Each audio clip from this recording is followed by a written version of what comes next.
Assalamualaikum warahmatullahi wabarakatuh. Kali ini kita akan membahas mengenai pengecoran backwall pierhead. Di video sebelumnya kita sudah memperlihatkan bagaimana backcasting dan bagaimana shoring, backcasting dan pembesian pada backwall pierhead. Dan kali ini adalah melanjutkan kembali mengenai video sebelumnya. Jadi di video ini kita akan melihat bagaimana pemasangan backcasting, kemudian persiapan pengecoran dan pengecoran itu sendiri. Sebagaimana kita ketahui di video sebelumnya, saya jelaskan bahwa pierhead ini atau backwall pierhead ini berukuran panjang sekitar 20 meter, lebarnya 5,4 meter, dan tingginya 3 meter di luar dari backwall dan counterweight.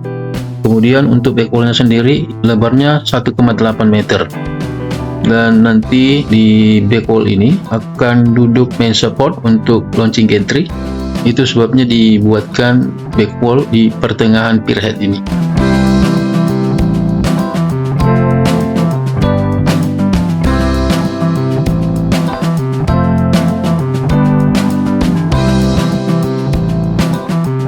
Seperti yang saya jelaskan di video sebelumnya bahwa base atau existing ground ini sudah diambil CBR-nya, dan setiap waktu shoring ini juga tetap dicek mengenai defleksi, apakah terjadi defleksi.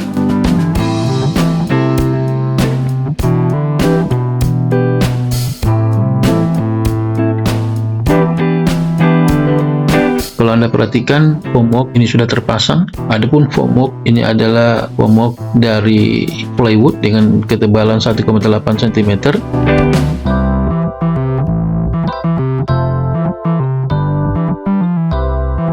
Kemudian khusus untuk bagian belakang ini dibuatkan end foam khusus. Seperti yang Anda lihat tadi, itu adalah end foam di bagian belakang atau di bagian ujung pierhead ini.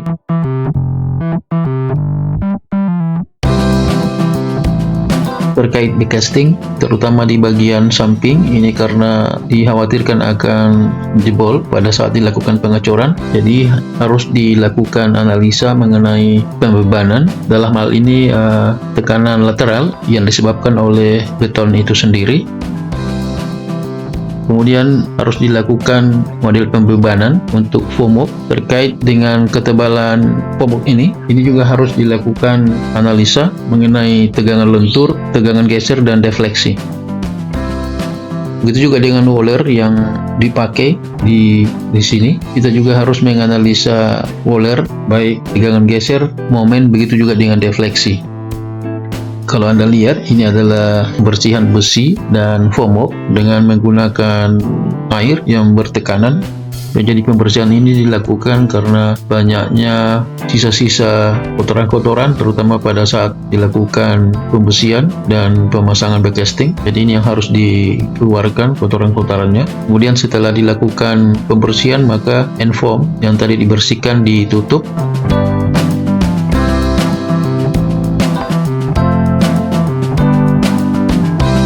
Seperti yang Anda lihat, ini adalah pengecoran pierhead. Jadi pengecoran pierhead ini mengikuti langkah pada metode pierhead sebelum-sebelumnya, seperti yang Anda lihat di video sebelumnya.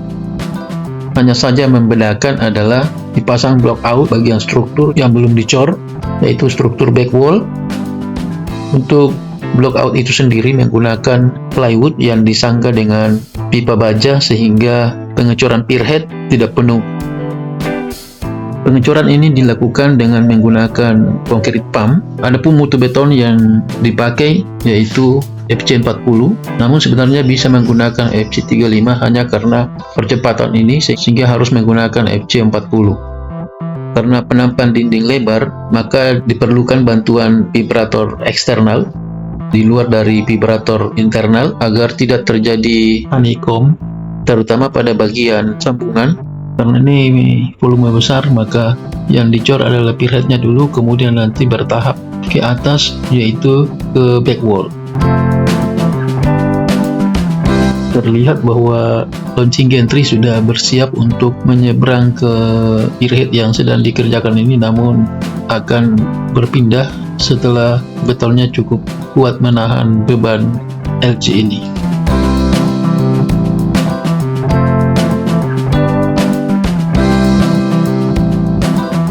terlihat pengecoran masih berlangsung. Biasanya pengecoran dimulai pada waktu malam dan biasanya berlangsung sampai pagi karena volume besar, sehingga biasa berjam-jam untuk bisa selesai satu pierhead.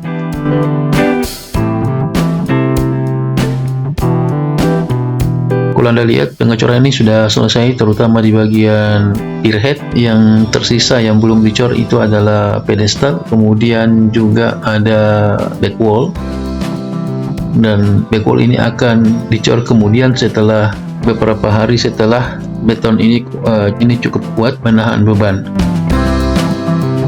Mengenai proses curing beton, dilakukan dengan cara membuat bagian sambungan backcasting, kedap air, dan setelah pengecoran selesai, maka permukaan pierhead disemprot dengan sika antisol 125 dengan interval waktu 4 jam setelah pengecoran. Setelah beton hampir memasuki waktu setting, beton tersebut harus disiram dengan air di setiap permukaan atas beton dengan interval waktu setiap 6 jam.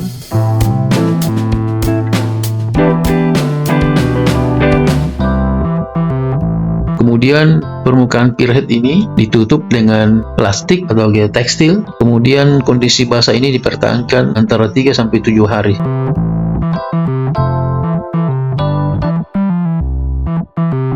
Pekerjaan bongkar backcasting, pierhead, dan dinding ini dapat dilakukan setelah 2 kali 24 jam setelah pengecoran selesai. Namun di bagian shoring, bagian bawah itu belum diperbolehkan untuk dibongkar.